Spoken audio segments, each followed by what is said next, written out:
我上次送给你的那对履，怎么没见你穿过啊？我怕穿上沈家姑娘亲手缝制的履四处走，会误了你的终身大事的。到时候，不光喜娘会怨我，妹妹，你也会怪我吧？以后你要再想做履的话，还是做个意中人吧。卫青，段大哥啊，沈家姑娘，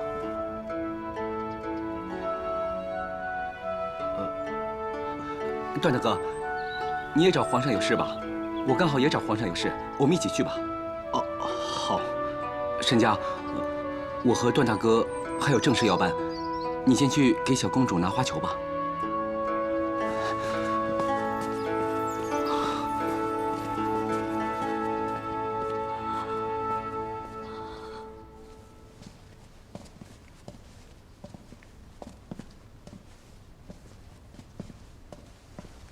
参见陛下，免礼。卫青，你也当舅父了，有没有看过小公主啊？有，小公主聪明伶俐，一进来就已见陛下和姐姐一家人共享天伦之乐。可不知现在禀告公务是不是合时宜啊？真差点忘了，是有正事要找你们。卫青，朕先与你谈。好。段宏，你还没有抱过小公主吧？来。哎呦，卫青，来。好。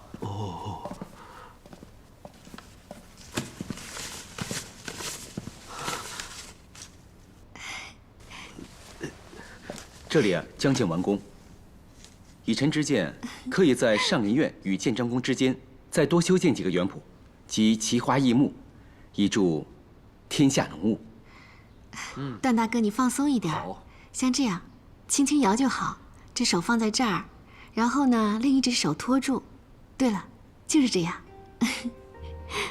这里用朱墨画着的，有何意思？这边围墙地基松软，需要再以岩石加固，还有这里的地基也需要重新修葺。哦。现在抱着你的是段叔叔，你知道吗？哦，不哭，乖啊，来，我来抱。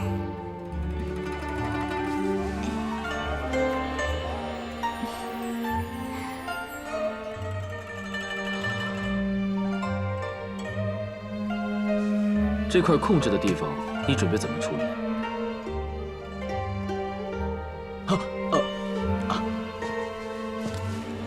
这是特意为军事预留的空场，可以训练卫卒，整编汉军。好，卫青，你果然事事想得周到，没让朕失望。谢陛下夸奖。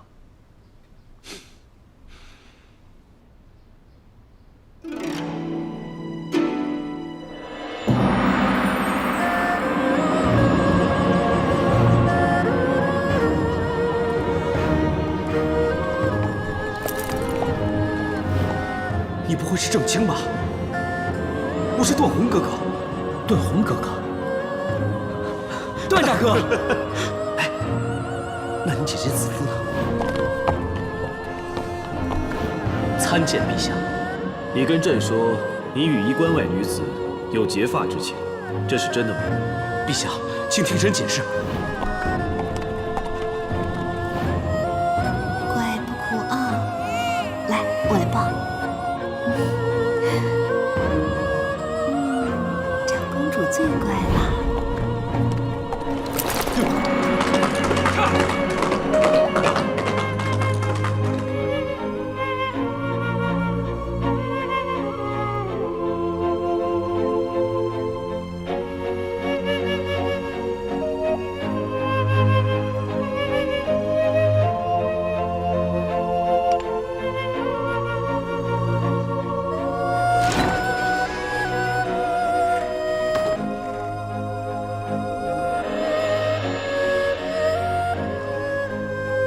既曰归之，何有怀之？卫青，你怎么来了？怎么，我不能来吗？段大哥惊慌失措的样子，难道刚刚在抒发什么相思之情，怕被别人看见吗？我只是随意写写而已。随意写写，心有所感才可以随意写出如此诗句。卫青，你别胡乱猜度。这8个字的意思很明显。从前那心上人，既然已经嫁人，为何我又要思念她？我想请问，那心上人是谁？现在想念的又是谁？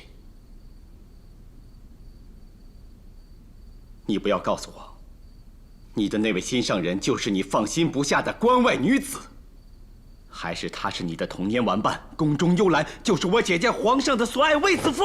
不是，不要胡乱猜度。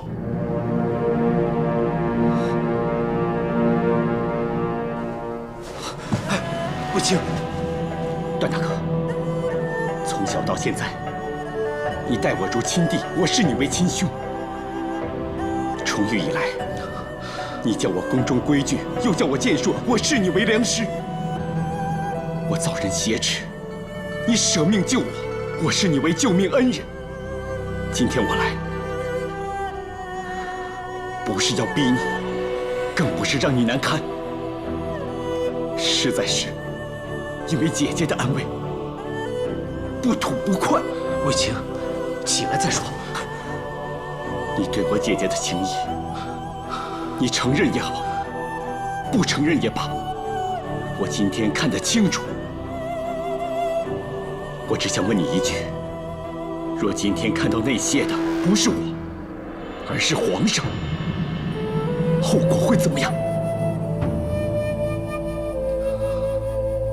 我自知不该，我也不敢妄想，所以我对天发誓，只会把爱意永埋心底，一心默默保护她而已。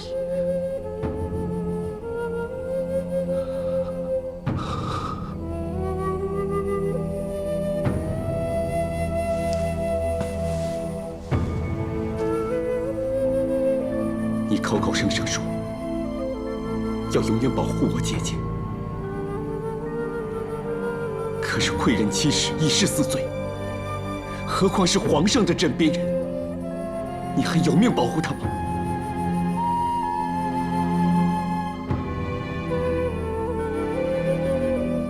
兰花虽美，可以名花有主。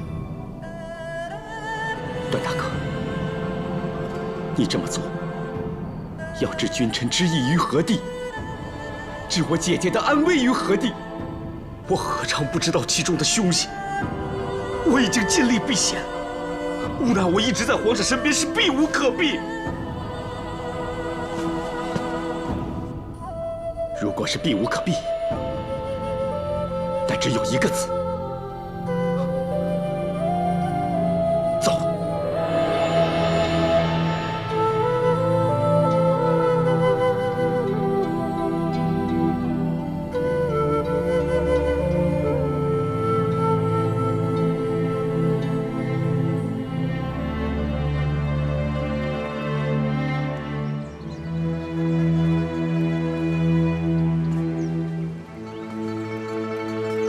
如果是避无可避，那就只有一个字：走。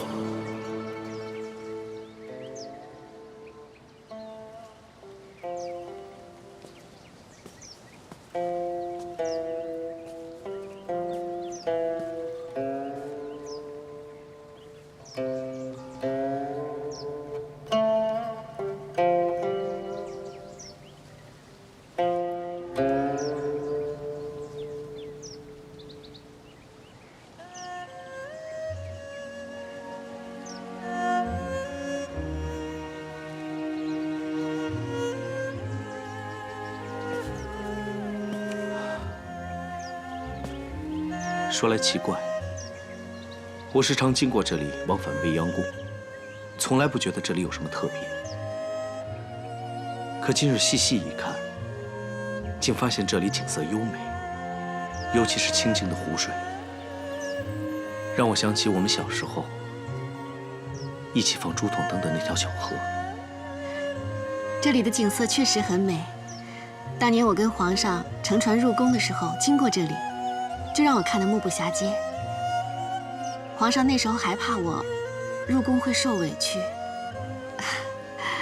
可我却全无畏惧。宫廷之中的确纷争不断，你和卫青都受了不少委屈，但一切都会雨过天晴。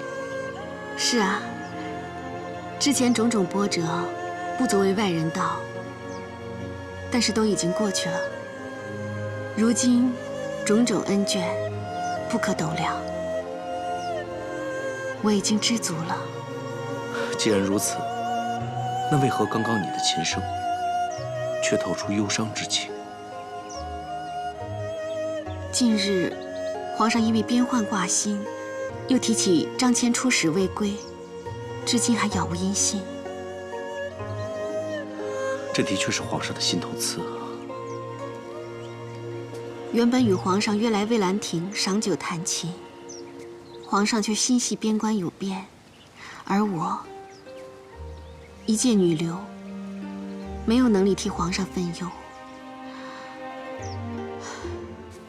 边关之事繁杂，的确需要有人分忧。皇上要顾虑的事情太多，其实你一直在相助皇上。之前结案开仓放粮一事，你相助皇上隐瞒出宫调查，不怕冒犯皇太后与皇后。宁臣韩嫣也是因为你关顾下人，才可找到杀他的理由。还有，你为汉室开枝散叶，刚生下第一个龙裔，不也是为皇上分忧吗？段大哥还是这么懂得安慰我。还记得小时候，只要我不开心，段大哥就会吹嘘来给我听，哄我开心。说起来，我好像很久没有听段大哥的嘘声了。都这么多年了，那时候都不会吹，曲都不成调，难得你还笑得那么开心。可是我听皇上说，段大哥现在吹得可好了。啊，很久没有吹了，曲都成旧调，而且我那个土埙早已遗失了。啊，还是不要缅怀往昔了，也不要被忧虑所扰。放心，边关之事，必有人为皇上分忧。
建章攻坚卫青，得知皇上今日在此设擂，选将练兵，特来讨教。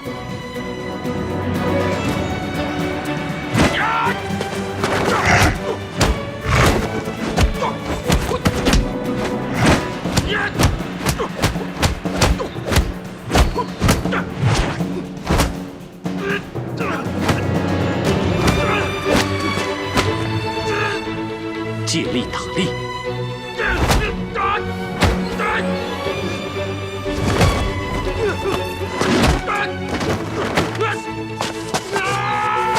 欲左先右，若危若安。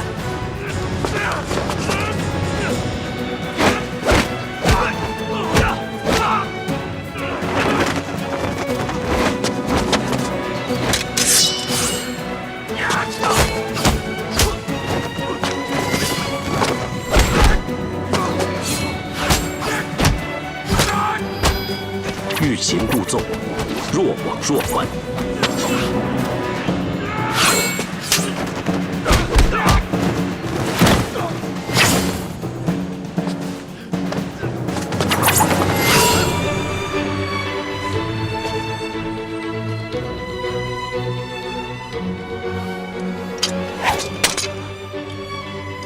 上。卫青，朕要问你，为将者，当有何才德？将者智信仁勇严，将领乃一军之长，具备这5项，方可成就王者之师。当中为何以智为先？智者，知彼知己，善用我军之强，攻敌军之弱，运筹帷幄之中。为何为将重信？信乃服兵之本，信者言出必行，赏罚分明，则众士敬而服令。那人又如何？沙场可是九死一生之地，岂能有仁慈之心？仁乃负重之本，仁者体恤下士，身先士卒，则众士归附。好，卫青听风。臣在。你能骑善射，通晓军事，更具备将才，朕就封你为太中大夫，负责训练卫卒，借骁勇之师，灭外敌，平内乱。谢陛下，臣定当尽心竭力，不辱皇命。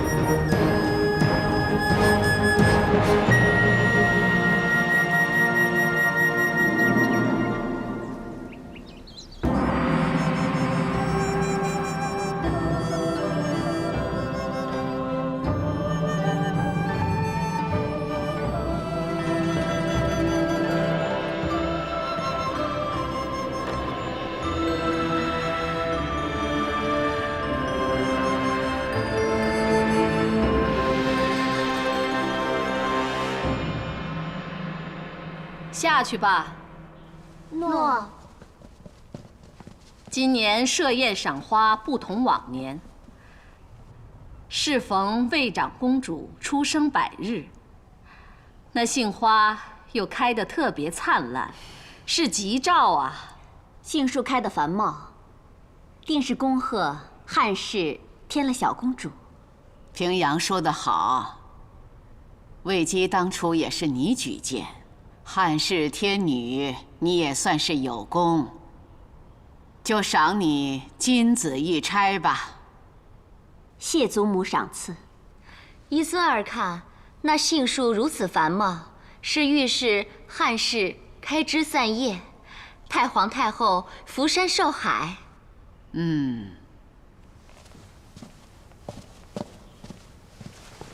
祝太皇太后福山寿海。好，好，好，娇儿，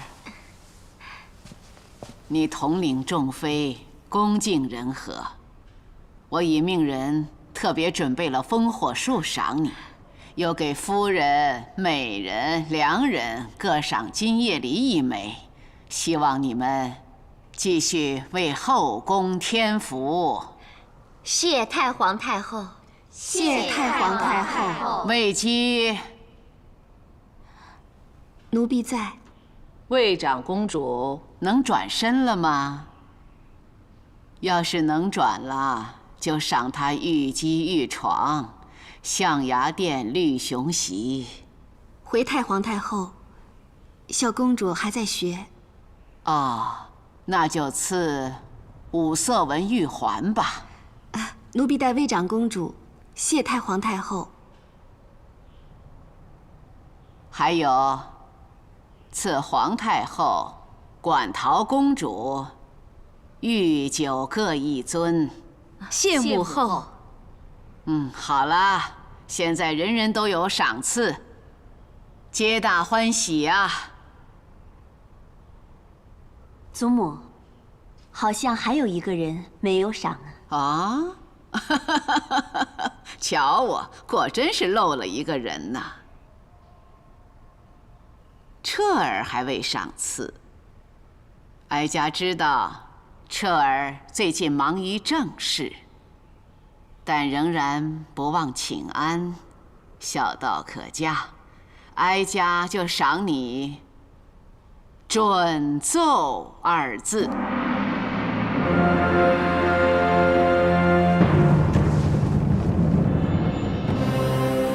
谢祖母。魏姬上前。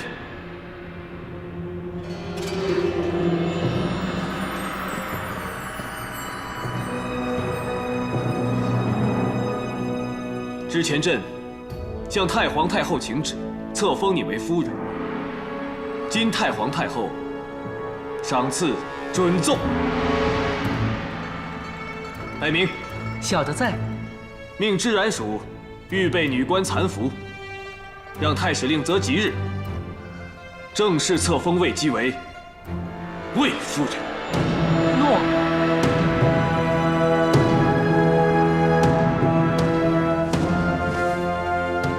谢太皇太后，谢皇太后，谢陛下。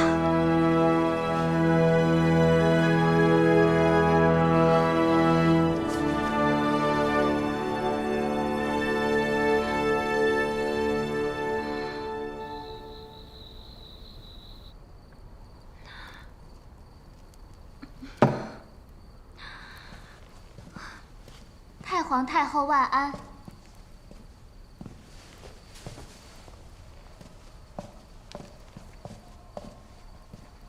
祖母万安。秋萍，你先下去吧。诺。怎么，还在生气呀？以往皇祖母来，你不都是殷勤相待吗？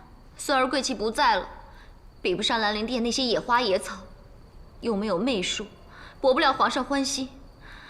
如今，连平日最疼爱我的祖母，也不在乎我了。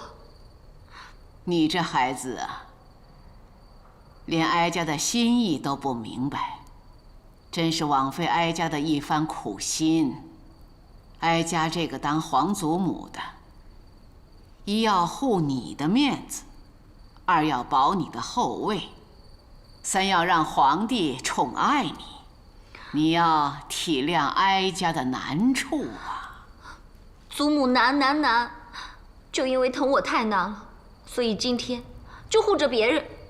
唉，当年说好1年不封，如今1年有余，魏姬现在连孩子都生下来了，却迟迟不封，为的是什么？为的就是皇后的颜面。那祖母今天还……哀家虽然这样处事不公，难得魏姬仍孝顺如故，皇帝也不计前嫌。如果哀家还不册封，就难保皇帝对你不再宠爱了。孙儿错怪祖母了。可是我今天真的难受啊！所有人都在看我，他们都像看好戏一样。娇儿啊，身为皇后，这种事是必经的。今天是魏姬，明天又会是其他妃嫔，这种场面一定有你的份儿。你受不了，又如何当皇后呢？我错了，都是娇儿的错，是我心胸不够豁达，又多年无子，辜负了祖母的厚爱。有所出如何？无所出又如何？哪怕魏姬生的是个儿子又如何？不是皇后亲生，将来最多也只是封个王，替汉室做边疆藩平。娇儿，你还年轻，路还长得很啊！你记住，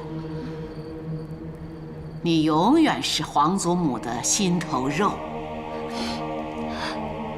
娇儿会永远服侍祖母，会永远孝顺祖母，会做个听话的孙儿的。还要做个会体贴的好妻子。彻儿这阵子为边关苦心竭虑，你就别再任性了，知道吗？娇儿明白。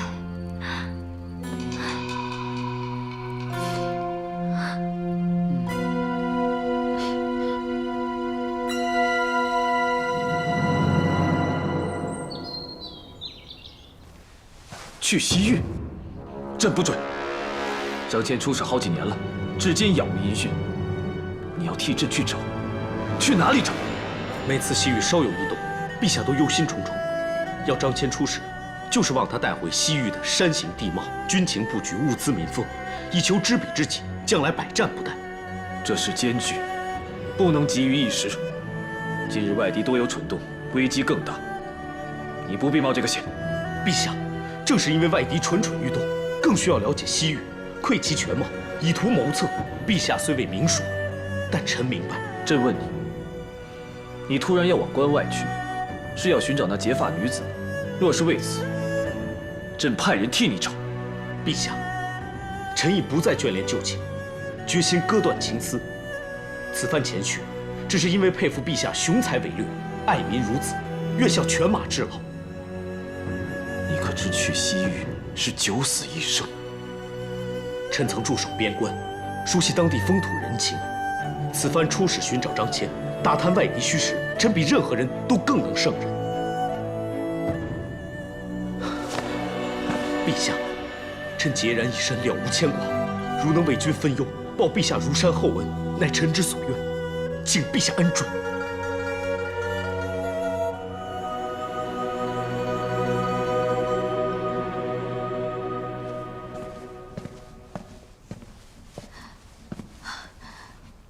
魏姬急找我来，所谓何事？本来我封夫人，弟弟封太中大夫都是好事，本想设宴同欢共乐，可是却听说段大哥请旨出使西域，这叫我怎么也高兴不起来。我大志能展，魏姬该为我高兴才是啊。可段大哥，想必你也知道，西域边境灾祸不断，外敌横行，盗匪不绝。就算你想建功立业，也不用非选这种地方。段大哥是不是有什么苦衷？既然说过大家亲如一家，若段大哥有什么事，就说出来，我们好替你分忧啊。子父，我确实心中不快，因为抱负难展。卫青练骑射，学剑法，读兵书，擂台挑战，力取官位，为的是什么？不也就是因为血拼沙场，护国为家，扬眉吐气吗？我虽非将才，皇上亦待我不薄。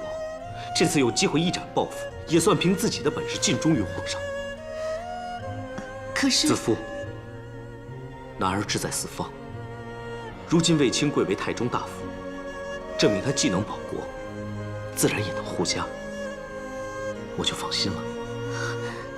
你们不用再劝，就让我做自己想做的事吧。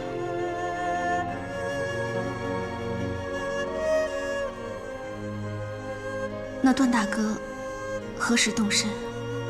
后天有事。这么匆忙？后天是我的册封之日，那这么算下来，我无法为段大哥践行了。不用了。那怎么行？段大哥像我的亲兄弟一样，怎么能就这么走呢？段大哥，可否延迟几日再走？待我册封之后，设宴为段大哥饯行，我想皇上一定会同意的，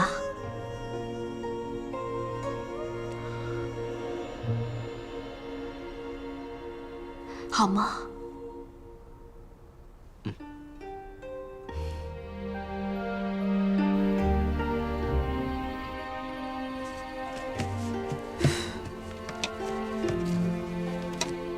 子夫，你是想要编一个平安结吗？系腰间土勋上就不会掉了。要不再劝劝段大哥，叫他别走了。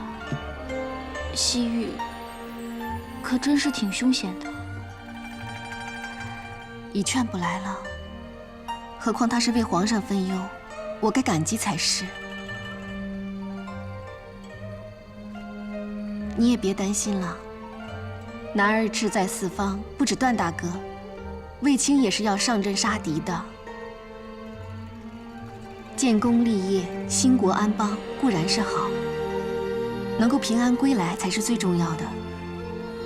即使有万般不舍，我们可以做的也只能是祝福了。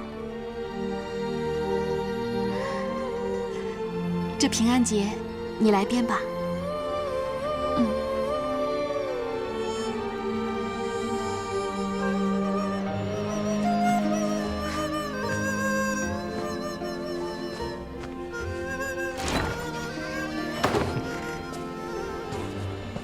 易大叔，听外边的卫卒说，你明天有时跟大队出发啊？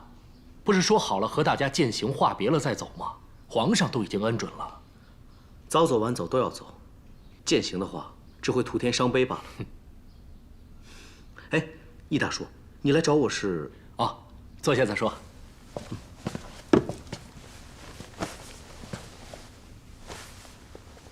这里面有各种单方膏药，可治内外的伤损，保你路上平安。多谢易大叔。你这一走，千难万险。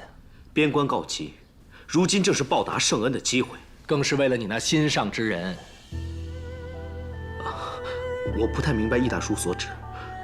明白也好，不明白也罢，我们兰陵殿所有的人都和你的亲人一样，有些话就不必多说了，心里明白就好。来，我给你做了些蒸饼，来，我们喝一杯，就当是给你话别吧。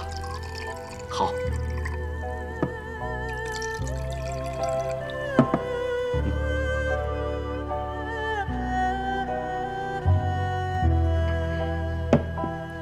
吃啊！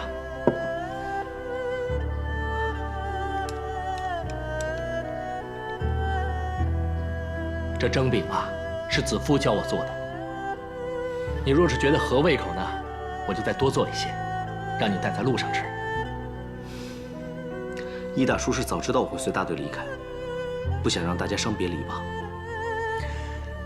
那次你受伤，我多次来这里替你备补汤，见你疼惜幽兰，爱护卫青，那份深情厚谊，在饯别之时，如何承受得了啊？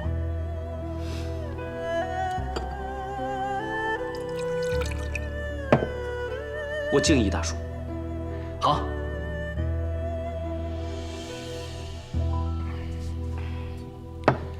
你这么一走，真的再别无牵挂？当然有牵挂，尤其是兰陵殿里所有人。不过皇上为了边疆之事烦忧，身边人又哪能安乐？为皇上解忧，也是让其他人舒怀。看来你的走，也是为了爱。如今子父封了夫人，卫青做了太中大夫，兰陵殿不会再受欺负了。况且还有易大叔在，不是吗？指望你能多多保重，既能完成皇命，又可以治好你的心病。来，叫。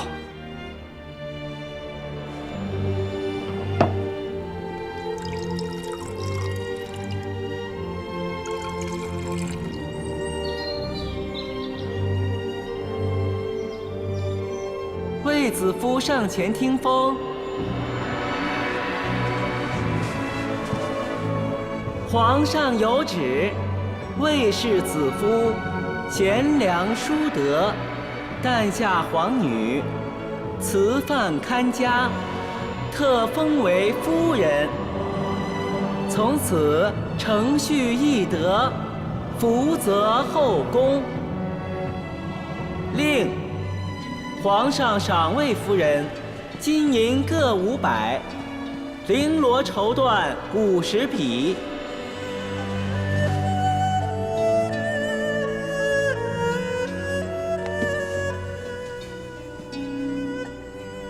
臣妾谢皇上圣恩。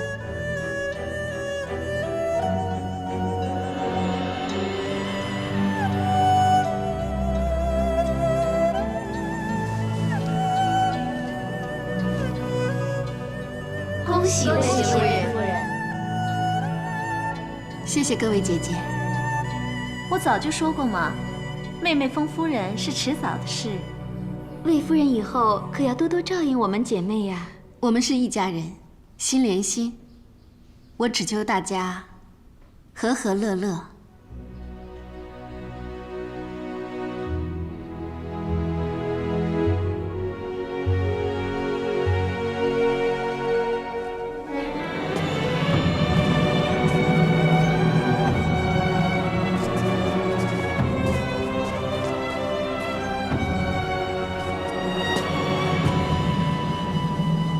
段大哥，今日一别，不知何时才能再相见。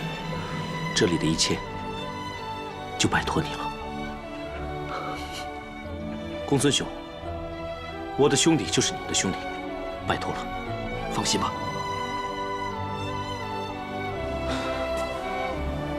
告辞。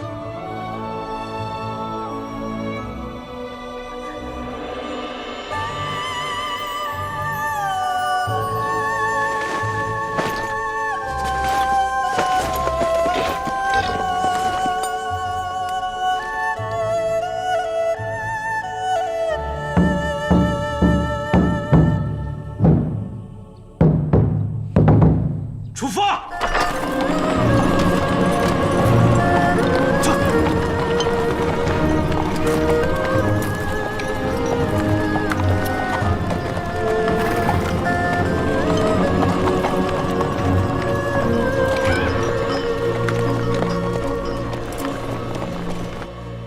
之前呀，想留他们都留不住，可现在天都黑了，他们才肯走。那瑶姬刚才一直说些体面话，还说到门口去了，说不定到时候一个变脸，冷言恶语又都出来了。子夫，母亲，你不是要去拿皇上御赐的陈酿吗？哦，我现在就去。子夫，哦，拿着。我这就给他送过去。不用了，他已经走了，恐怕已经到了宫门。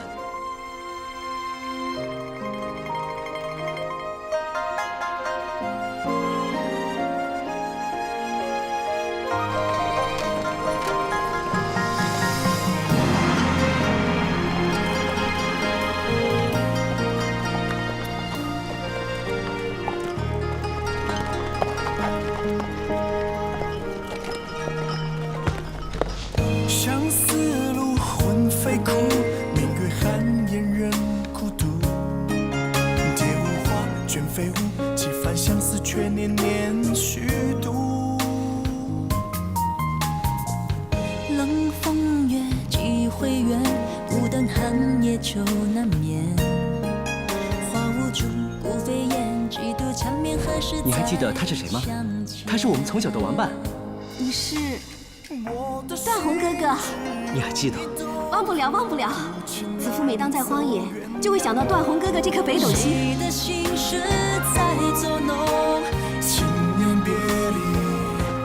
等等！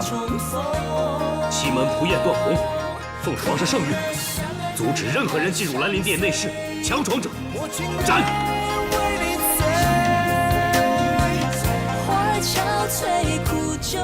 这次确实多亏段大哥相救，若不是段大哥舍身相救，我早就成孤魂了。是我情愿不后悔，我的爱有你才完美。苦了相爱的人难相随，我情愿为你醉，花儿憔悴，苦酒都。我好像很久没听过段大哥的喧声了。很久没吹了，曲都成旧调了，而且我那个土埙也早已遗失了。我的爱有你才完美。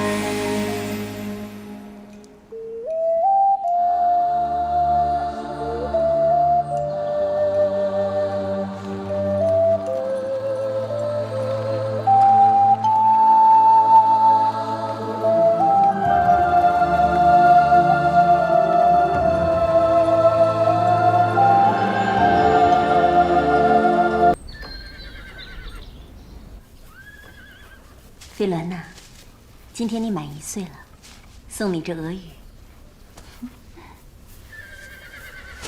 带上羽翼，展翅飞翔。还要茁壮成长，忠心办主。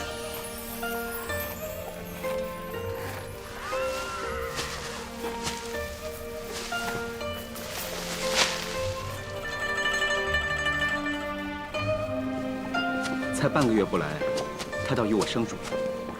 哪里是生疏，是见你太久没来，闹脾气罢了。公主这么爱飞鸾，却想让她展翅飞腾，离开你吗？我算是她母亲了，做母亲的，当然希望她勇武刚健，他日能驰骋沙场，为国征战。可是我大汉，并不缺战马，反而是公主你，平日或喜或忧，都会找飞鸾倾诉，足见情谊之深。何不将她留在身边呢？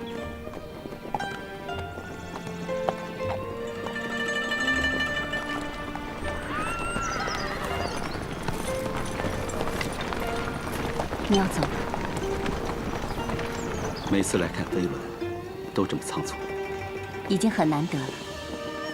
每次在城外练兵，你都会在这里稍作停留，来看看飞鸾。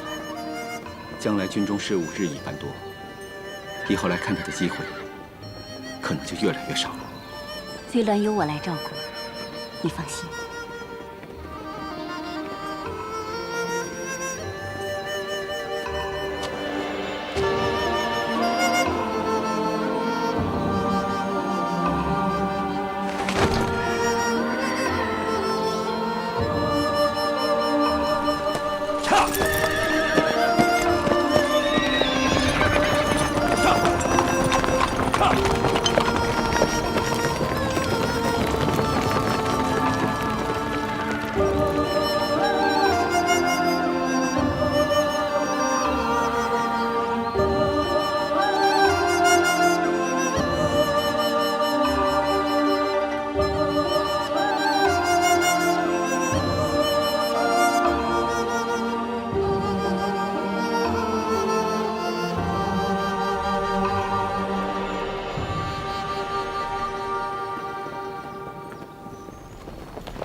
你来了。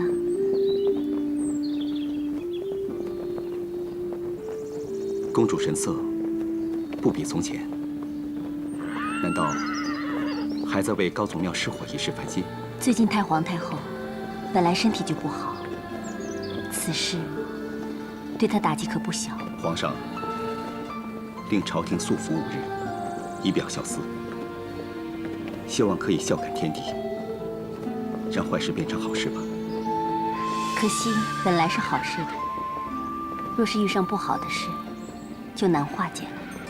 公主，子夫是我送进宫的，我当然希望她好。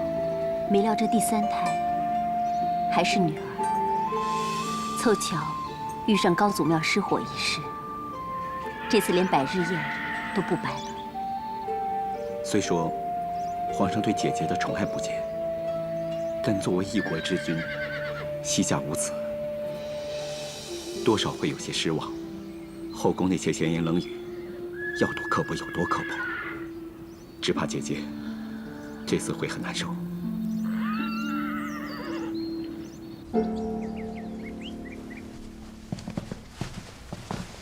皇后请安。快请起。魏夫人又为汉室诞下第3个女儿，辛苦了。切记要好好保重身子。谢皇后关心，请皇后上座。我是来带太皇太后送礼物给小公主芈月的，没想打扰你休息。点心已经准备好了，请皇后。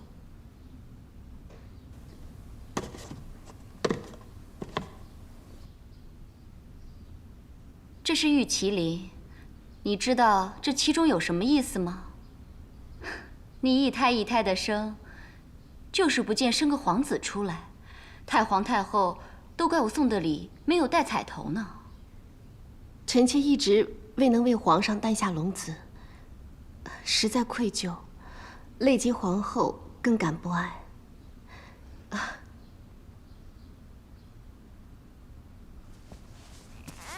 希望带了这麒麟送子，朱毅啊，就能带来个皇帝。你明白就好，下一次可别再让皇上和2位太后等上10个月，又再次失望了。皇后，你看，朱毅很喜欢你送来的礼物。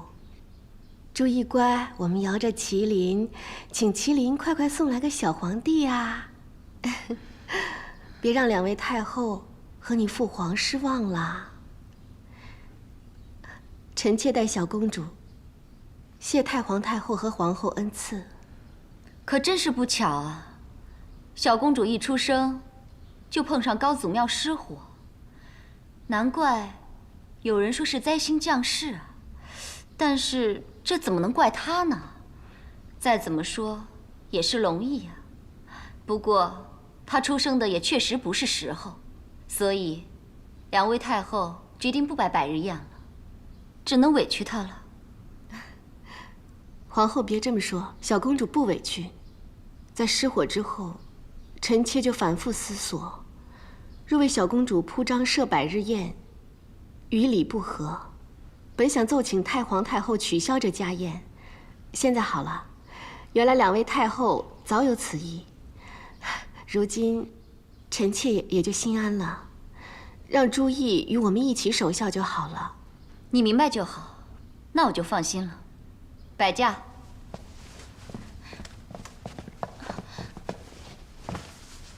皇后金安，皇后金安。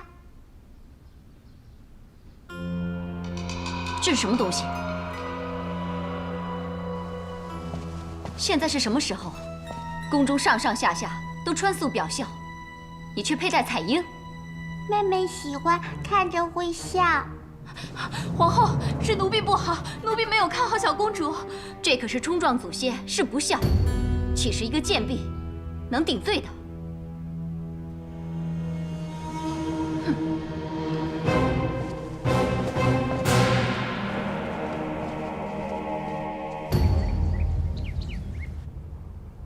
祖母本来最爱涂寇丹的，可因高祖庙失火扶丧，现在都不着色了，只是涂上香脂就算了。想为高祖尽一点孝心呢。连祖母都这么有孝心，可那魏夫人却不将这事放在心上，竟然让魏长公主佩戴彩缨到处跑。啊？本来孙儿并不想烦扰祖母，但是兹事体大，不能不禀报啊。他居然这么不小心呐！母后，不小心说的真是太轻了。她连生3个女儿，仍得皇上宠爱，心也大了，气也粗了，不再安分了，连娇儿都要受她的气了，还会守规矩。本来还剩1日就过守孝期了，可是那魏夫人却不肯安分，如今叫孙儿如何是好？如果赏罚不分，今后如何面对后宫一众嫔妃？可若赏罚分明，只怕有人又说娇儿欺负她。她就是仗着这一点欺负娇儿。但是母后，这种事不能不罚呀。一来她有违孝道，二来她教女无方，三来朝中大臣都遵皇命，穿素服5日，后宫嫔妃反不以身作则，怎能服众啊？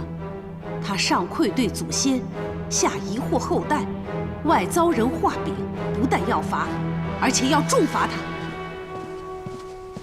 禀太皇太后，魏夫人在外求见。让她进来吧。诺，祖母，你要为孙儿做主啊！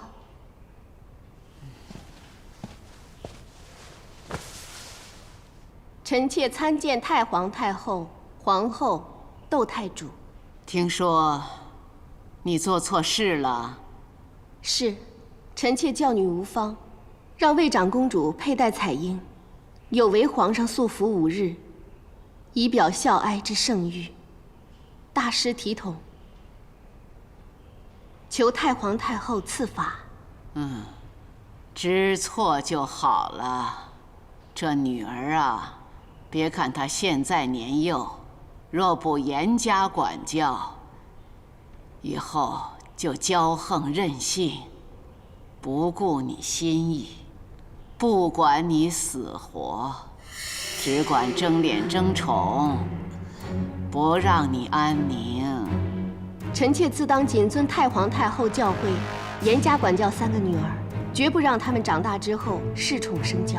你肯受教就好，不然若是在寻常百姓家，就会弄得家不成家；若是在后宫，则免不了一场血雨腥风。端午快到了，过节之前，你就去知事、知宿部吧。一来是思过，二来为先帝也为哀家尽点孝心，三来你也好为自己之福泽。布有多长，你的福泽就有多长。诺。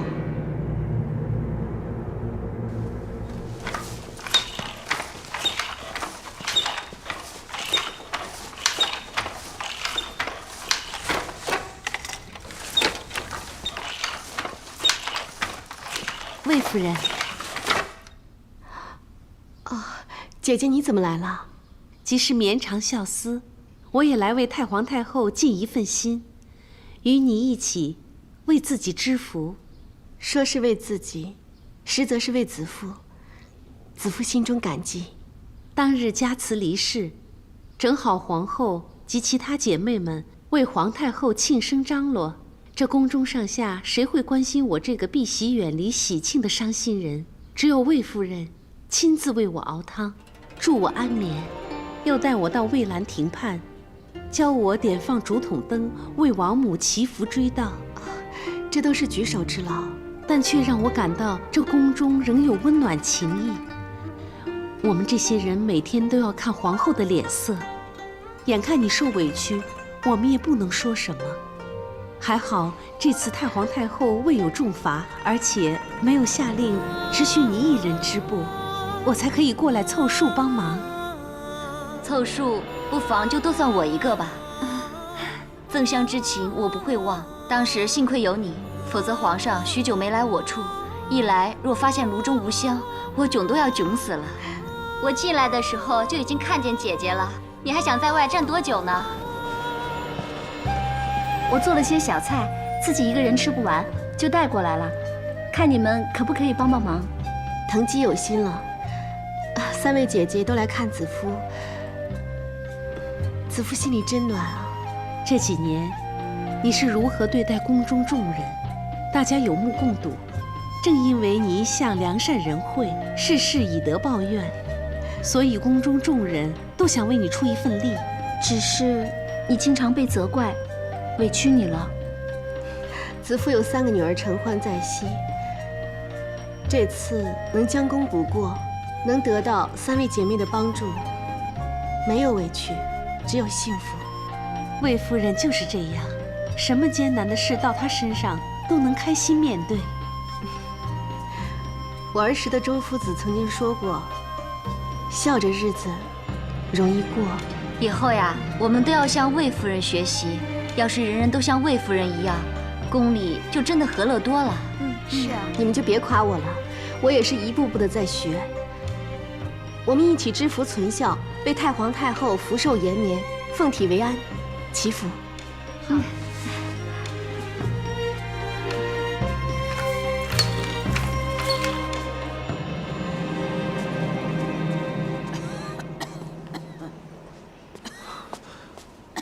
皇祖母，从楼上上风很大，我们还是进去吧。没事，哀家想再感受一下这居高临下、壮观的豪情。彻儿，你替哀家放眼看看，这河山是否一如往昔秀丽壮观？一如往昔。好。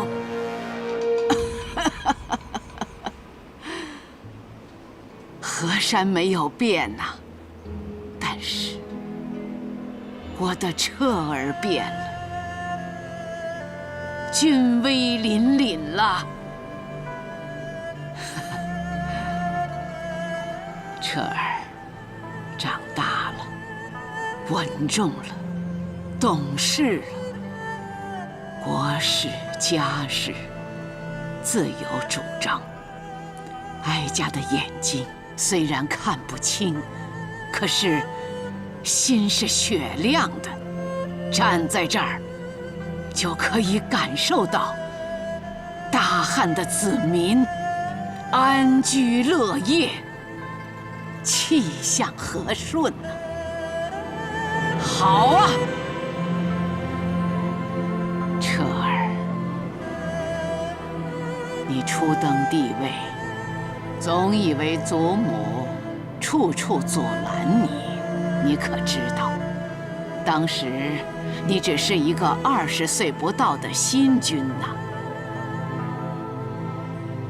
在你的身边有多少小人阿谀奉承，有多少豺狼虎豹拥兵自重？哀家是怕你年少气盛，中间难分呐。当初虽然没有体会祖母一片苦心，但随着年岁增长，孙儿已明白祖母所做的一切皆为大汉着想。祖母比孙儿看得更远，看得更高。前有吕后乱政，留下恶名，为免猜夺唾骂，哀家几次欲撒手不管政事，但祖母常常梦见大汉江山突变，半夜惊醒，吓出一身冷汗。祖母不怕被世人唾骂，就怕闲人说彻儿半句鄙言。祖母，就算有冤魂来找，哀家也不怕。但凡有人教唆挑拨，哀家就先下手为强。祖母，你放心，孙儿一定会励精图治，回报祖母一片苦心。好，好，那祖母就放心了。夕阳虽好，却已是黄昏，跟哀家一样，时如多了。祖母为大汉造福匪浅，建德深广，一定能长命百岁。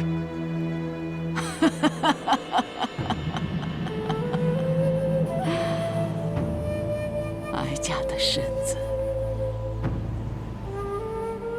哀家自己清楚。再说，长命百岁又有何用？只盼孙儿能替大汉承先继后，能够成为开创盛世的千古帝皇。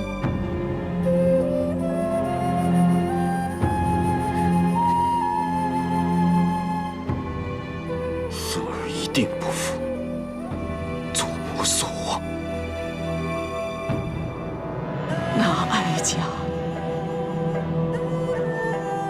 就心满意足了。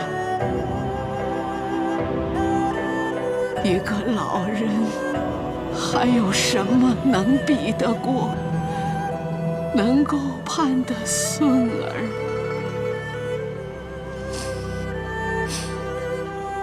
成才成器。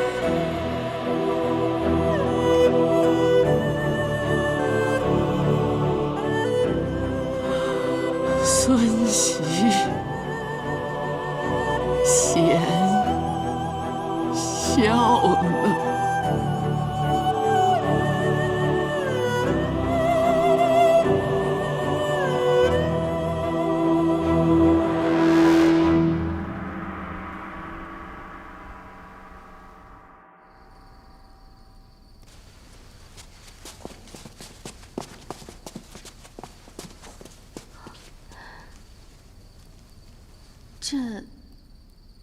这些布是你织的，哀家让人放进来的，让你织布。也许有人认为是在罚你，其实是想求证一件事情，而且也已经证实了。你进宫这几年，如何对待后宫上下，哀家偶有所闻，而这里的素帛却是证据。太皇太后，一个无权无势的人，竟能在纷争最多、戒心最重的后宫，得到嫔妃婢仆的真心尊重。好一个魏夫人啊！臣妾一直觉得，这后宫就是天子的家。中间纵有吵闹，但是大家的心都是向着两位太后和皇上的。只要以心相待，相信一定会和睦相处。和睦相处，那就要分享地宠。你舍得吗？将心比心，看到姐姐妹妹们都能得慕圣恩，臣妾心里也为他们欣喜。上善若水，水善利万物而不争。有这样的心，是你的贤淑。难怪彻儿总说你不凡。太皇太后过奖了，是皇上恩宠。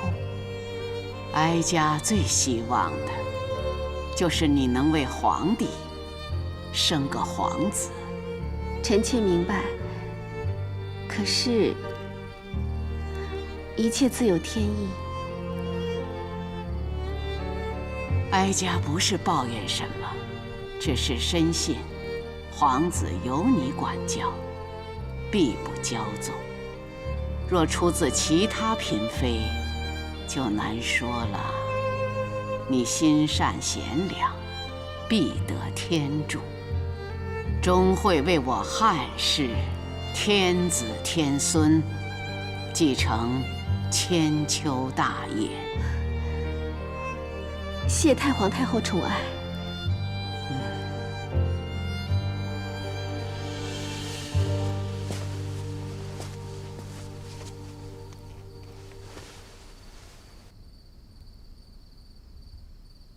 你织的素帛，很快就可以用来做丧服。哀家也预先叫人磨好碑石，将来好写下哀家这一生。太皇太后一定会福寿绵长的。哀家不畏死，哀家力争3朝70多载，也活够了。高祖闻治天下，立我大汉江山。孝文亲尝汤药，弑母至孝。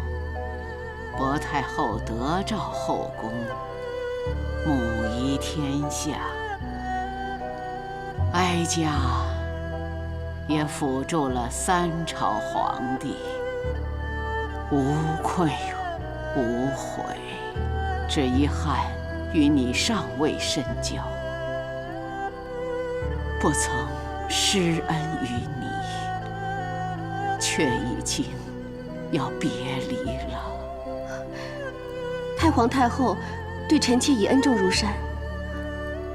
当日因为臣妾入宫引起的波澜，导致皇后自杀，太皇太后也不责罚臣妾。皇上离宫，臣妾欺瞒行踪，太皇太后也宽恕臣妾。还有，既说哀家有恩于你，那哀家就冒昧相求。太皇太后有何吩咐，请说。哀家主持后宫几10年，管教汉室几代子孙女眷，娇儿是其中最懂哄我高兴的，也最得我宠爱的，可也因此骄纵出她的刁蛮跋扈。子夫，将来他若做了什么大逆不道之事，但愿你能救他一命。太皇太后别这么说，臣妾何德何能？况且还有皇上。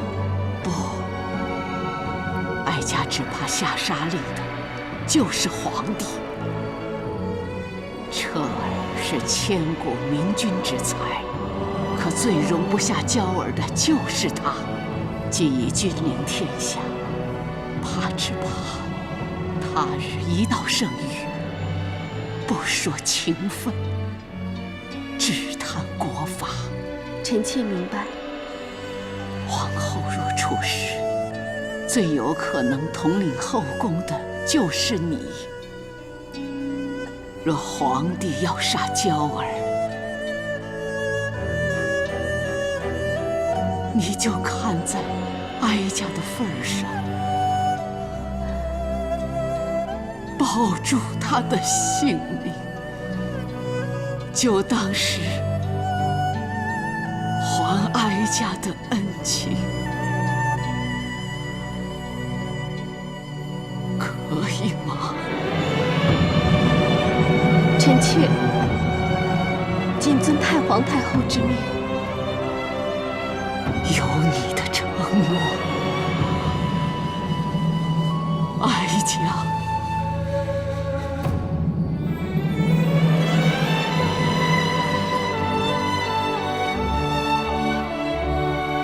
无憾了。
这几10年来，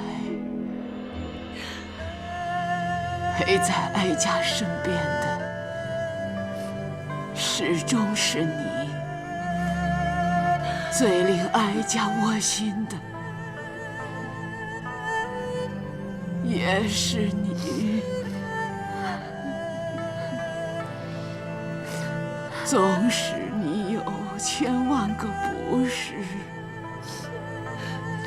但你始终是哀家的寿星明珠。母后，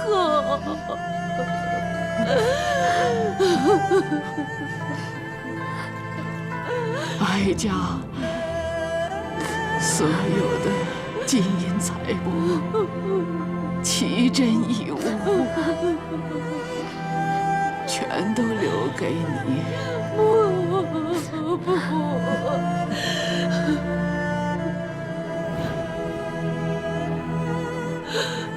母后，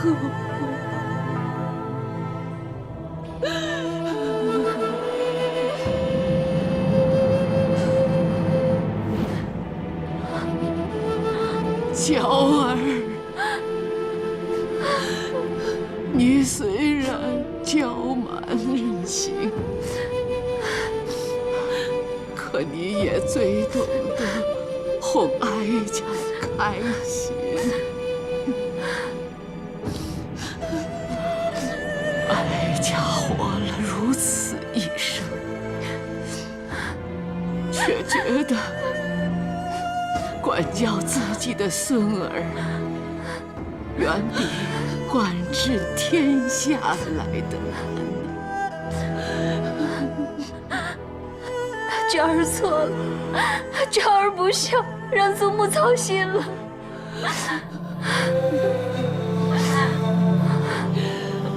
祖母要走了，娇儿，让哀家好牵挂呀。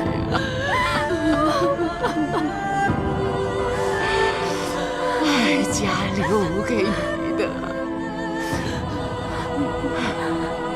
是一样最宝贵的东西。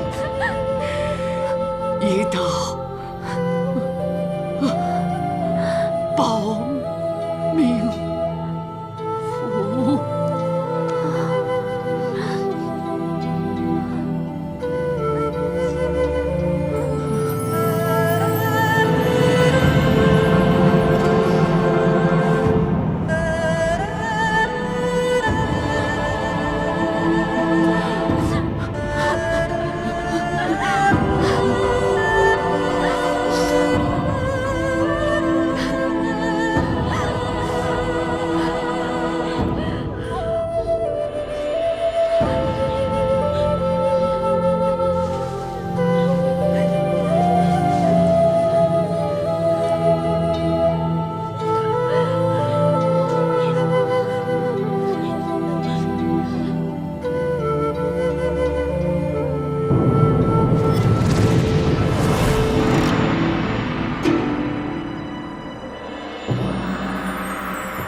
彻儿果然长大了，哀家就能放心，把你祖父和你父皇的基业交给你了。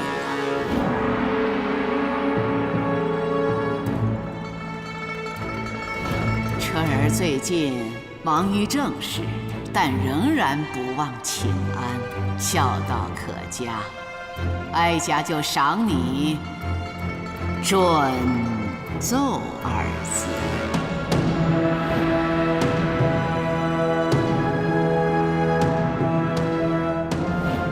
前有吕后乱政，留下恶名，为免猜夺唾骂，哀家几次欲撒手不管政事，但祖母常常梦见大汉江山突变，半夜惊醒，吓出一身冷汗。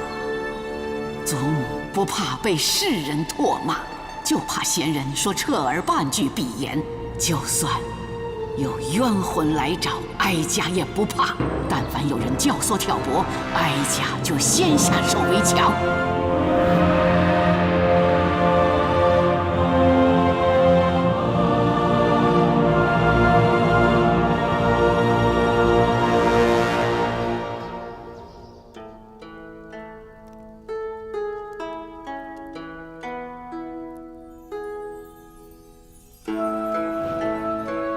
后宫之首是谁，当然要由统领后宫的皇后去办。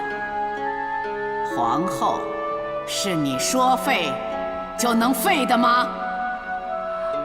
我这个做母后的，实在没有能力为你们遮风挡雨。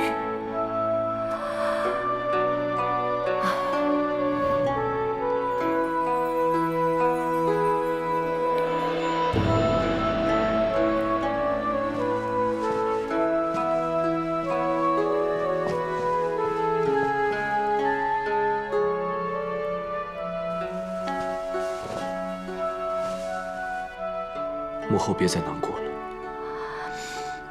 我觉得自己很不孝，太皇太后走了，按理说我本应该伤心，可不知为什么，我竟然……儿臣知道，深宫数十载，我虽登上了皇太后之位，却没有一刻不是战战兢兢，如履薄冰。以后，母后可以安享晚年了。这么多年，你出生，我怕你不得父皇欢心；你聪明讨好，我怕你招人嫉妒；你处理太子，我怕你遭人陷害。直到你登上皇位，还是怕你惹怒了祖母，被拉下来。母后可以做的，就是无时无刻的察言观色，在祖母身边，一直替你说好话，保住你的皇位。祖母只是太过深谋远虑，喜怒不形于色。当初儿臣又年少气盛，才让母后经常为儿臣担忧，提心吊胆。提心吊胆，好贴切呀！几十年了，我终于可以自由自在地度过我的晚年了。母后一定会顺心顺意的安享晚年。母后顺心，儿臣才能顺意。母后生我居我，抚我恤我，养我育我，顾我负我。儿臣答应母后，只要有儿臣一日，就一定遂母后所有的心愿。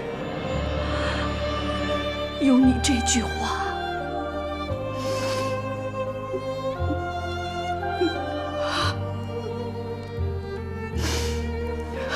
母后曾经受的一切委屈，就都不算什么了。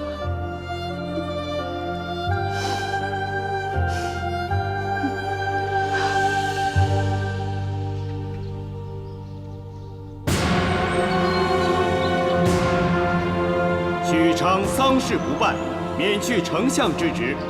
武安侯田汾拜为丞相。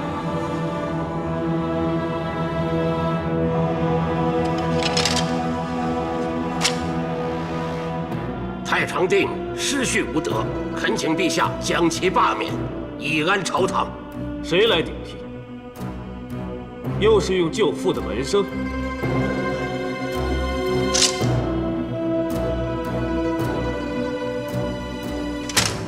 臣奏请以城西修兵士。是供汉宫用，还是供你的丞相府啊？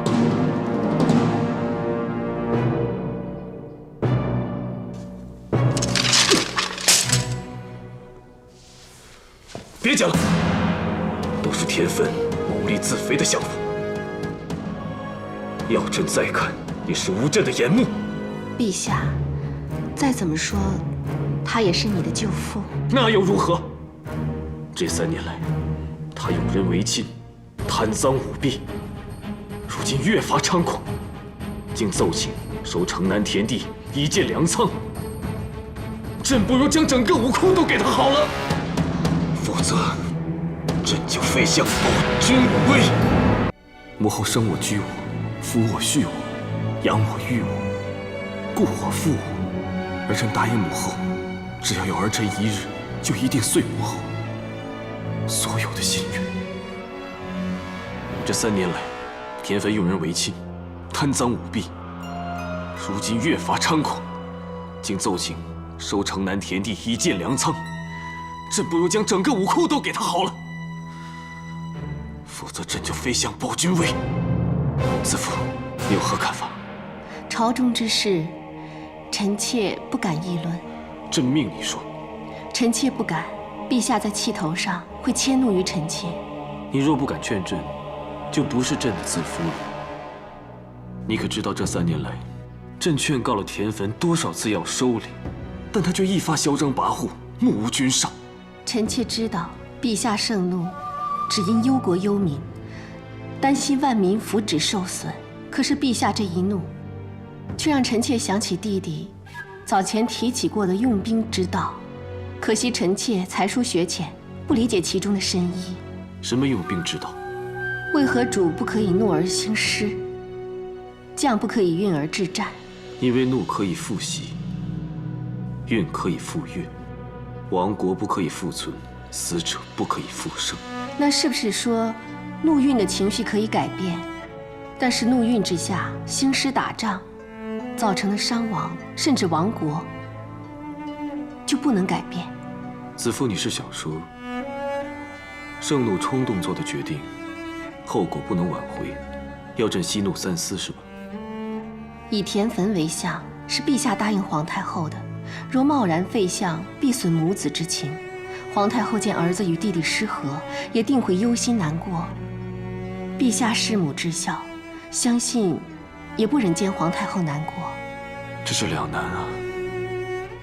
朕确实要三思，找出个两全其美的办法。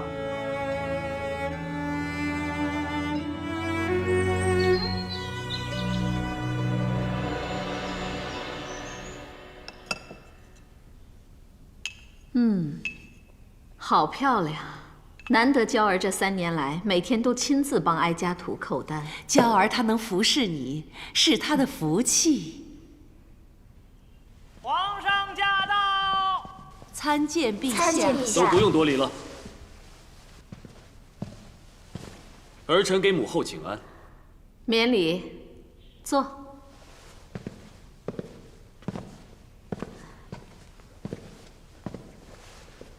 你国事繁重，还天天过来看母后，好。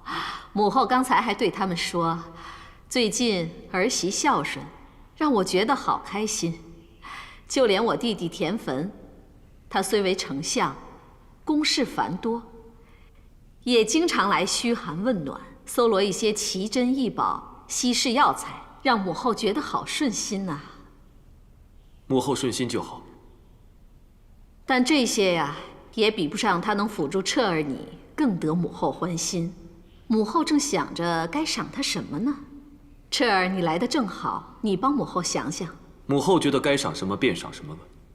怎么，说得这么敷衍？他是你的舅父，是你的左膀右臂，论功行赏可不能马虎。他都已经是丞相了，权倾朝野，还要赏什么？什么话？什么权倾朝野？就是以权谋私，向朕弹劾他的人大有人在，可他仍不知收敛。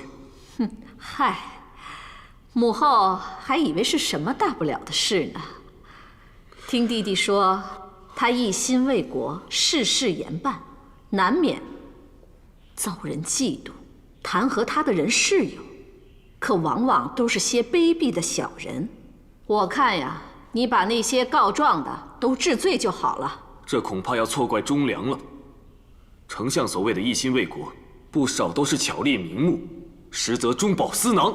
你怎么能听信那些无中生有的话呢？你可知，尊重长辈，这也是存孝道。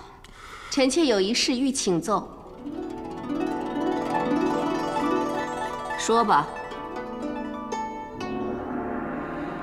皇太后提及孝道，如雷贯耳，提醒了臣妾：为子女者，父母生，视之以礼；死，祭之以礼。父母既坐于高堂，子女就应该让他畅乐，不烦不忧，乃为孝。说的是有道理，可你想禀告何事？臣妾亡母之坟即将要迁移，欲出宫去张罗。臣妾自知为何规矩，但深觉皇太后重孝义、崇礼德，臣妾斗胆提出此请。原来是想求出宫啊！哀家还以为你是想劝皇帝。儿臣也的确受劝了，以后必以孝为先，让母后开怀畅乐。也求母后体察魏夫人一片孝心，准其所请。迁移母坟是大事，哀家这次就准许你出宫走一趟。臣妾谢皇太后恩典。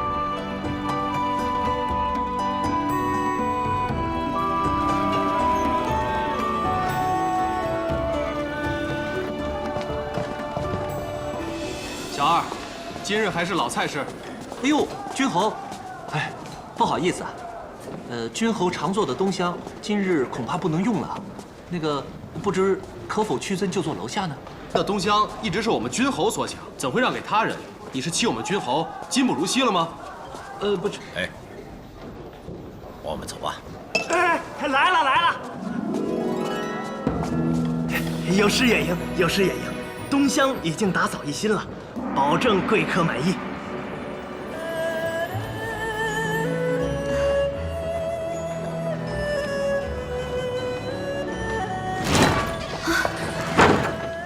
打扰三位，求借地方一避。姑娘要向我等求助，又认为谁可以救你啊？依礼，上座者为主，见事与福琴先生为客。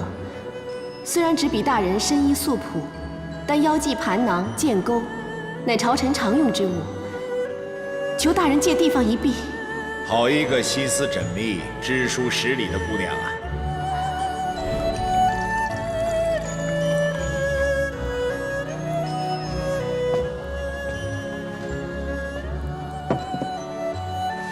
犹记当日的小女子，虽然无助，但聪明机智，气度不凡。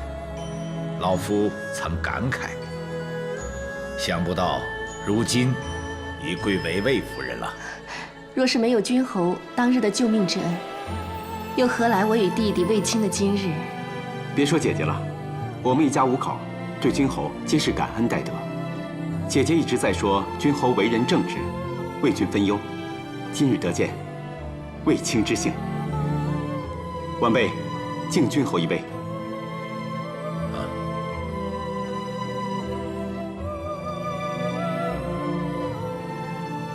你如今也是为皇上办事的人了，说什么做什么，一定要三思而后行。你年轻气旺，又属习武之人，若能遇事冷静，世人则尊你为君子；若遇事冲动，世人则讥你为莽夫。谨遵教诲。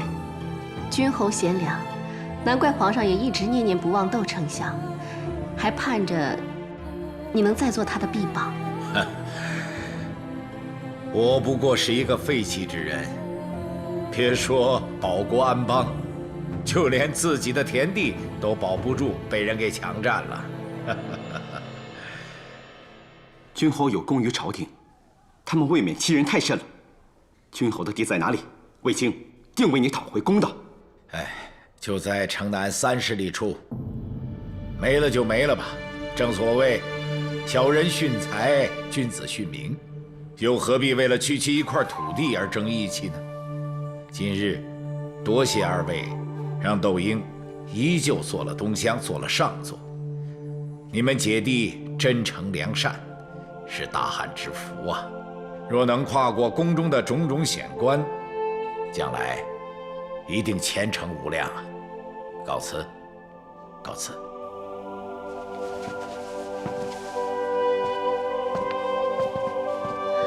君后，二位不必送了，告辞。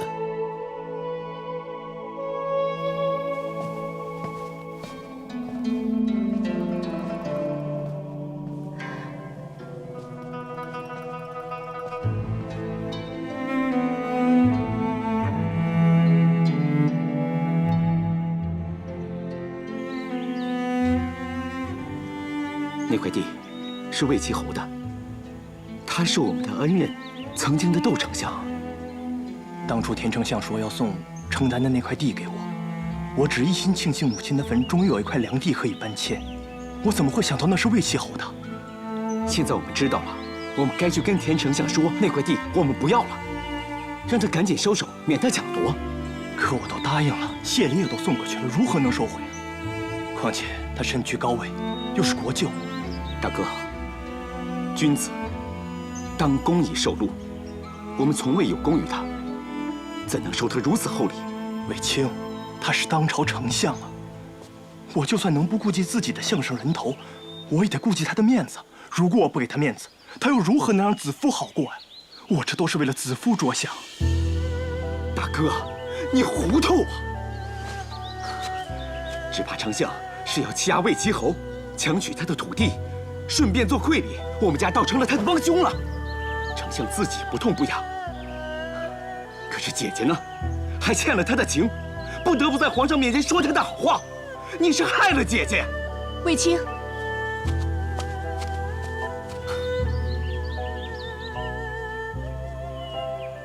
子夫，大哥知道这厮有失分寸，但我只是个贱民，要我退掉丞相的好意，真的很难。况且我曾在母亲坟前起誓，择日就迁坟，我不想失信王母。大哥提起王母，让我想起那年那场水灾。当时满目苍夷，盗贼横行，我们虽与家徒四壁，却连仅余的也被人抢走了。大哥看到我们几个饿到手脚发软，心疼地说：“他们抢我们的，我们也抢他们的，有什么比活命更重要的？”但是你的话还未说完，母亲就打了你一巴掌。母亲告诉我们，就算是饿死，也不能贪别人的一粒米谷，因为贪是万恶之源。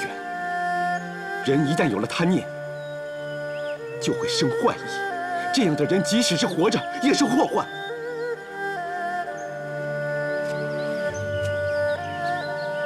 大哥，听母亲的话才是对母亲的大孝。他老人家如果在天有灵的话，也会得到安慰。我愧对母亲。大哥，我们常唱“同苦同甘，安之乐之，齐家齐事，心善至坚”。只要我们兄弟姐妹都能像这首歌一样，不管富贵贫贱，都能安之乐之，一家人心向善，那还有什么能难倒我们呢？丞相的权威难不倒，宫里的威障县官也难不倒。对，只要我们全家齐心协力，心善就能至坚，一切都不用怕。大哥，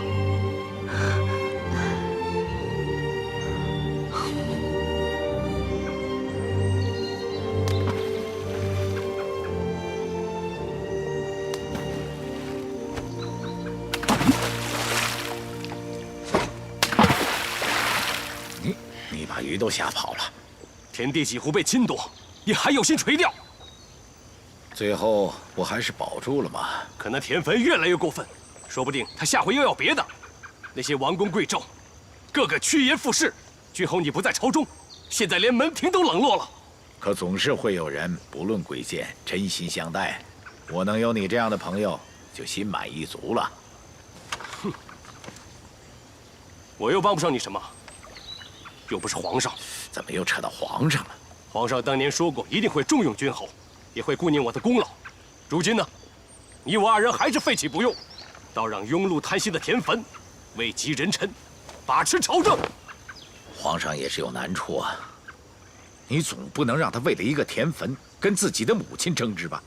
当今皇上有千古帝皇之才，他自有计较，我们就拭目以待吧。只要我们不给他添麻烦就好了。啊，所以明知道要看田汾的脸色，君侯还是要出席他的婚宴吗？田汾娶妻，皇太后下诏，所有列侯宗室道贺。我虽然没有了官职，但毕竟是个魏齐侯，不得不去啊。你还是跟我一同前往吧。不去。皇太后是要往他弟弟脸上贴金，我才不去呢。不去，可就是抗旨啊。不去，我与那田汾早有恩怨。去了，他也会不高兴。你管他高不高兴？只要没抗旨，没失礼，没失身份，那就好了。为这种人惹麻烦，不值。君侯知道，我就是容易醉酒失礼，只怕是我去了以后会惹来更多麻烦。还是去吧，有我嘛。你若是醉酒，我能不闻不问不阻止吗？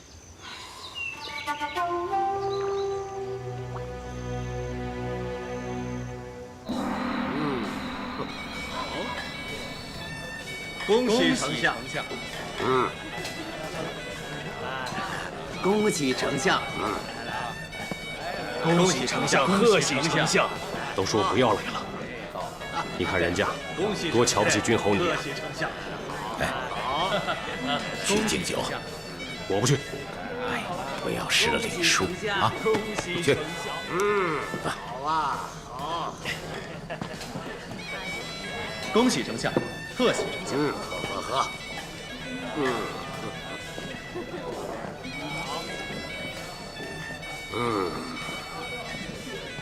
丞相，魏齐侯和我来敬你了。本相不胜酒力，不能干杯了。平阳公主驾到！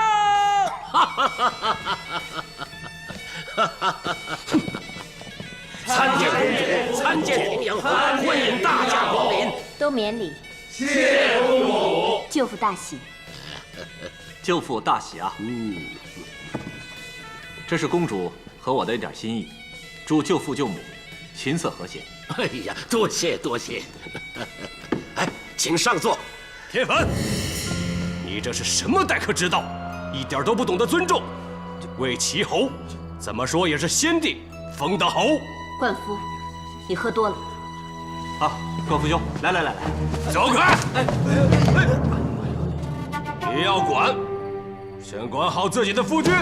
这么说，不要再弄个野孩子进门。哎，好了，别说了。公主，莫怪，冠夫喝多了，我们回去。哼，田汾，哎，你如今是贵人了，就忘了魏齐侯在先帝朝中做大将军时，自己还是个小小的郎官吗？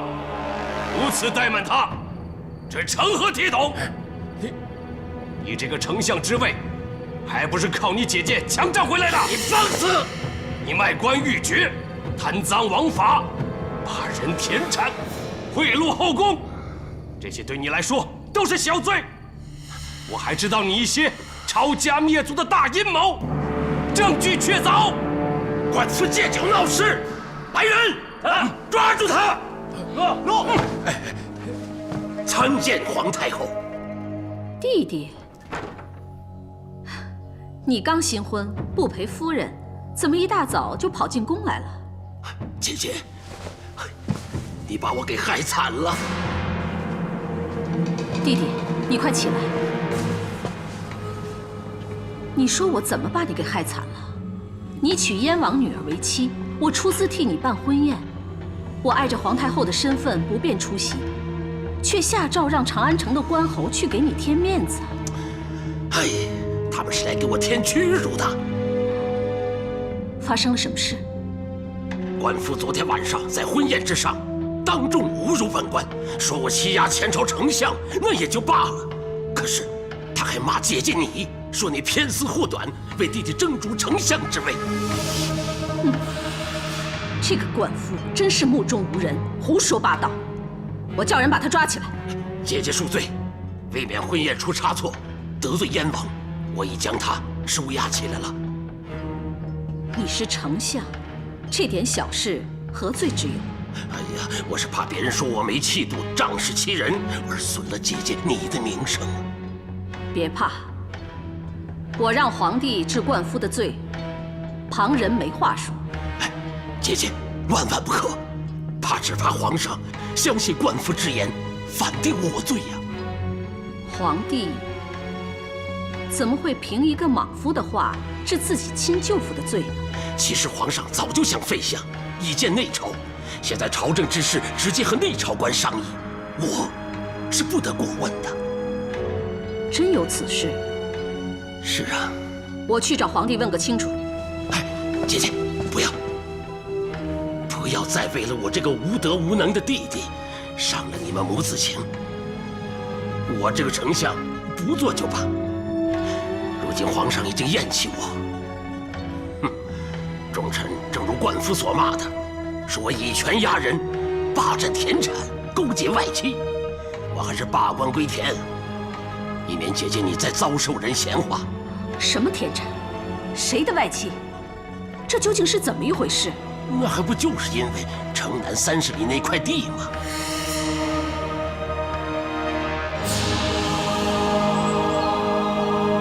好甜呐！皇后待臣妾们真好，上好的贡品都赏与我们品尝。是皇太后待皇后好。丞相夫人从燕国带来献给皇太后的大枣，皇太后全留给了皇后。妹妹们若是喜欢，尽管多吃一点。皇太后驾到！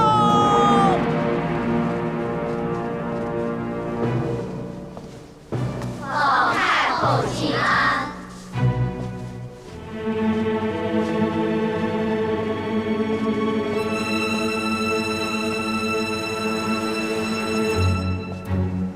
平身。谢皇太后。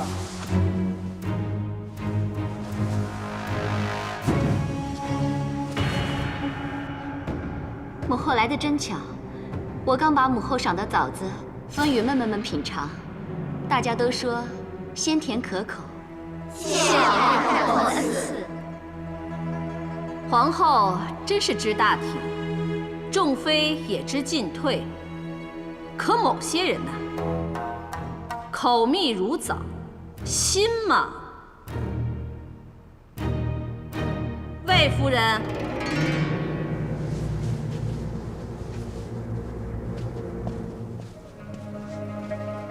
臣妾在。此枣可好？皇太后疼惜皇后，皇后关怀臣妾，赏赐之时皆。你在宫里享先尝甜，可知丞相新婚之夜，却因你而被冠夫辱骂，食不知味。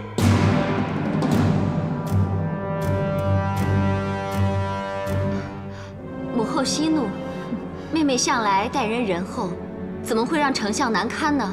当中该有误会，即使有错，必属无心啊！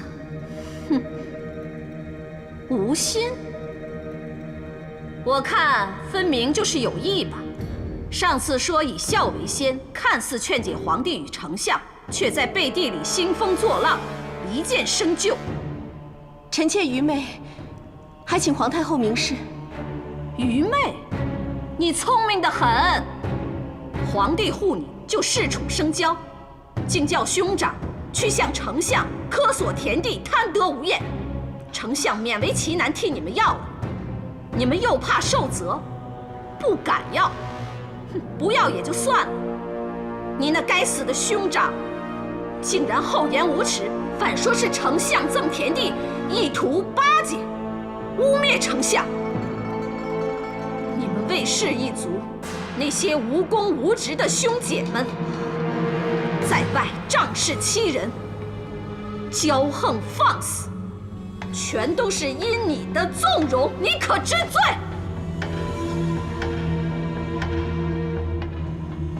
臣妾没罪。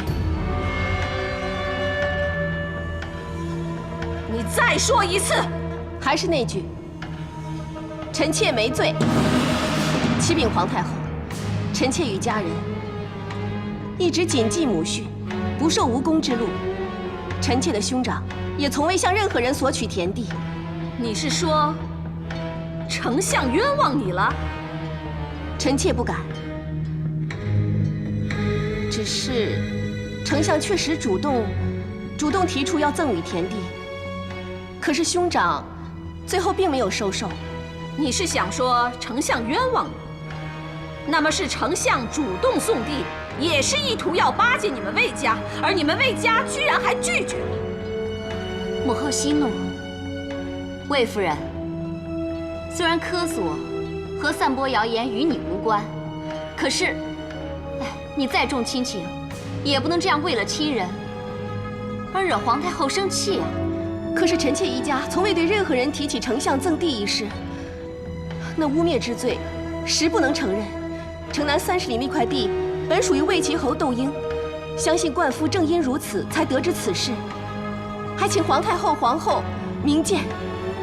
母后，这么说来，魏家清正廉洁，品德高尚，丞相受辱，全跟魏家无关了。是吗？魏家真的是不贪不抢不争不妒？你别以为我们都忘了你的出身，你母亲也不过是个婢仆，一介山野之民，竟如此自言清高，得盖丞相。你别想欺瞒哀家。臣妾所言，句句属实。家慈虽为婢仆，一生坎坷，但古传遗训所知不少。家母教导儿女要克己守礼，以贪盗为耻，哪怕就是饿死，也绝不贪念别人一粒米谷。我们一家人虽为婢仆，但是深知贫贱不能移，富贵不能淫。兄姐们，一无科索田地，二无污蔑丞相，三无骄横放肆，还请皇太后明察。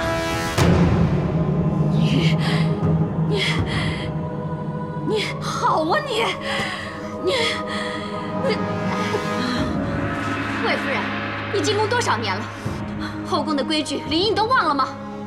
无论怎样，也不该出言顶撞。你这样叫皇太后的颜面何存？臣妾并非有意冲撞皇太后。母后，你怎么样？别起兵了才好。皇太后息怒，都是臣妾的错，没有好好管教后宫，才让母后受屈辱被冒犯。母后要责罚，就责罚臣妾吧。这才是识大体，你懂了吗？枉费哀家疼惜了你这么久，你却是这样对哀家，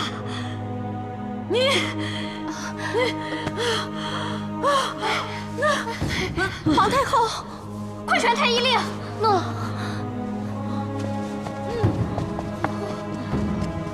你太过分了，把皇太后气病了。皇太后息怒，臣妾。你闭嘴！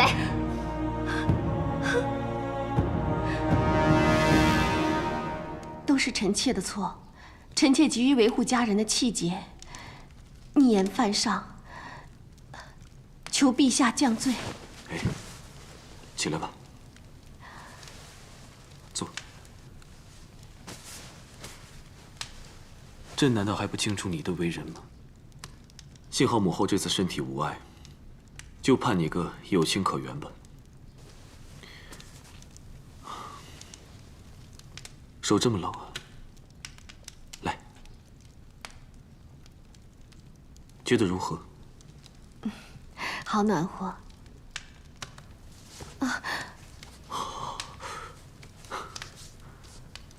炉虽暖和，可是将手靠得太近，就会烫伤。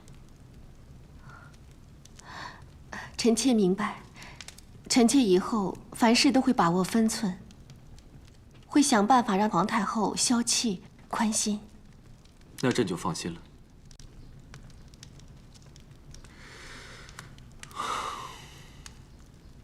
可有些人总叫人烦恼。好一个莽夫！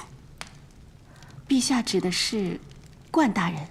他这一骂惹出这么多的火苗，现在就如这炉中的焦炭，自身难保了。难道真没有回旋的余地了吗？朕本想让姐姐从中调和，可是那冠夫真是不知好歹，姐姐好心去劝阻，竟也被他折辱。这次姐姐撒手不管了。母后为了女儿的名声和弟弟的尊严，定要冠夫人头落地才能解恨。要朕如何去救他？陛下英明，定会想到妙策。这事牵扯到母后，难啊。陛下英明睿智，总能让情况逆转。当年汲黯撕开粮仓，招朝臣画饼，阻挠新政。陛下外出走一趟，即顺势把钦宗的腐败全抖出来，反让太皇太后看清情况，因此造就新政。天芬巧取豪夺，结党营私，卖官鬻爵，强霸民产，每一桩每一件，断不会全无证据。你看，失掉的炭是掩藏不住的，更何况那天芬罪行昭昭。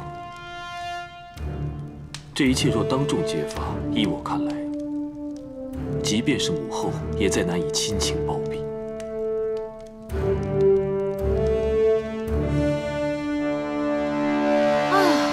管他外面风云变幻，水火相攻，现在我们两个只需舒心安逸地欣赏这场好戏。知道了，母亲，我看的正高兴呢。那个女人啊，平时多沉着，一副百毒不侵的样子。可以说到家人，母后不过就3言2语，她就方寸大乱，不知道轻重了。家人嘛，皮肉相连，人家魏夫人要护住家人，而皇太后又要护住她的亲弟弟，这个火头一起，她得罪皇太后的机会就多了。可是那个冠夫，只不过是酒后失言，定不了大罪。皇上现在还那么疼他，必定会为他想办法。要不，我们在火上浇点油？哎，娇儿别急。你现在是皇太后心目中的贤惠好媳妇啊，这种煽风点火的事，不可以做得太着痕迹。可是，我怕这次再让她占了上风，皇上定会更在意她。哼，现在田汾和那窦婴已成水火之状，冠夫将火挑起，更是引火上身。窦婴一定会插手护住冠夫，而田汾也定会抓住机会不放。不用我们费神，他们已经在上演一场外戚争斗的大戏了。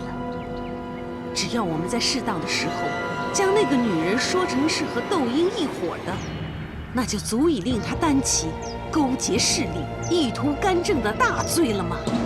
真会这么严重？娇儿啊，你现在就该开开心心的，看看风景，吃吃点心。看准机会，再去扇扇风，懂吗？懂了，母亲。那我们如今就静观风云好。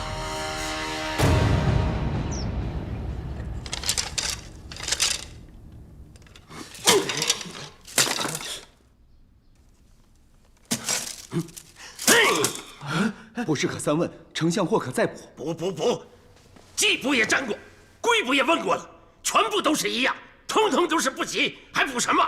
想到对付冠夫的计策没有？暂时还没有。哼，真是白养了你们，全都是吃闲饭的。关键时刻一点用处都没有。他所说的，到底是虚言还是实话？有多少人知道？又知道了多少？他手中掌握的证据，你们一点都查不出吗？这个恐怕需要点时间。冠夫食客众多，他的罪名又未落实，我们不好抄家搜查呀。那就想办法让我抄他的家。难道让我干等吗？当他的食客，收集我的证据呈给皇上吗？早知我位极丞相，当年我真是不应该。这件事绝对不可以泄露，否则会株连九族，连我姐姐都保不住我。那何不我们一不做二不休？蠢材！官府辱骂本相，说我种种罪状，朝中上下无人不知。倘若他于关押时猝死，那岂不是不打自招？不行，一定要让他名正言顺被定罪，而且须定死罪，我才可以放心。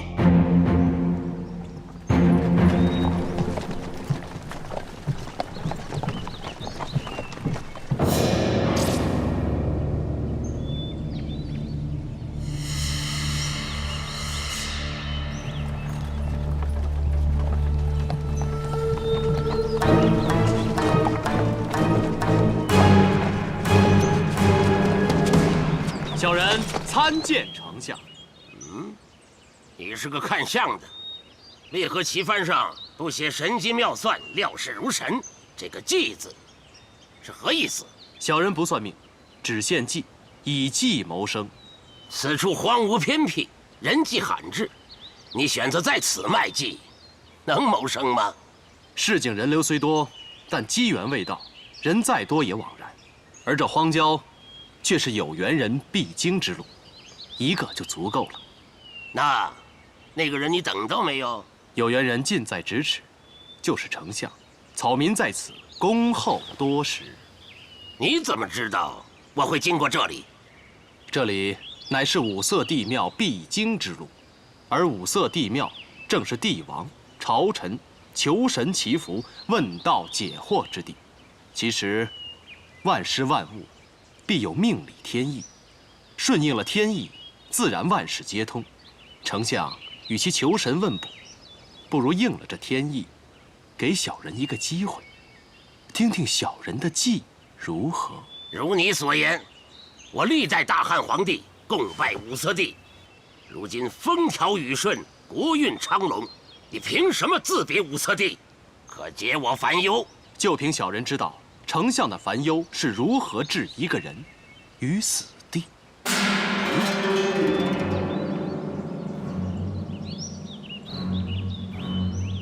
而小人这个瓶里，正巧卖的不是药，而是杀人刀。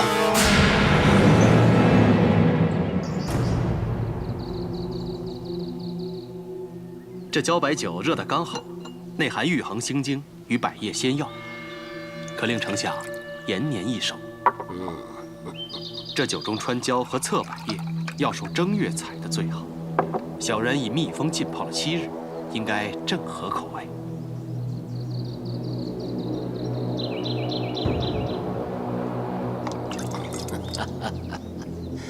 知道我爱饮这种茭白酒，也知道我从来不喝第一杯的习惯，你真是下了一番功夫。说，你究竟是何人？小人以卖技为生，小人是有卖技之能的人。不要拐弯，你这一计究竟是什么？说来也简单，玄机尽在12字之中：饮水清，灌室凝；饮水浊，灌室足。丞相，可知此话何意？继续说。冠夫在丞相婚宴上闹事，虽罪不至死，但其宗族人众，财雄势大，总有几个不孝子弟，仗势做些不法之事。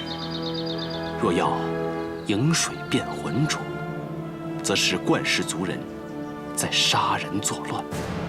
丞相在冠夫身上难定死罪，何不到其家乡颍川一探究竟？冠氏亲族仗势凌人、贪赃枉法的罪证，顺手就可拈来，然后借刀杀人。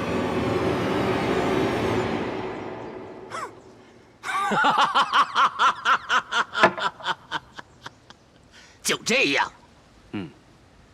我还以为你有什么本事，其实我早就已经派人去查探了。就凭你这一点点能耐，加上这么一点点计策，就想投靠我？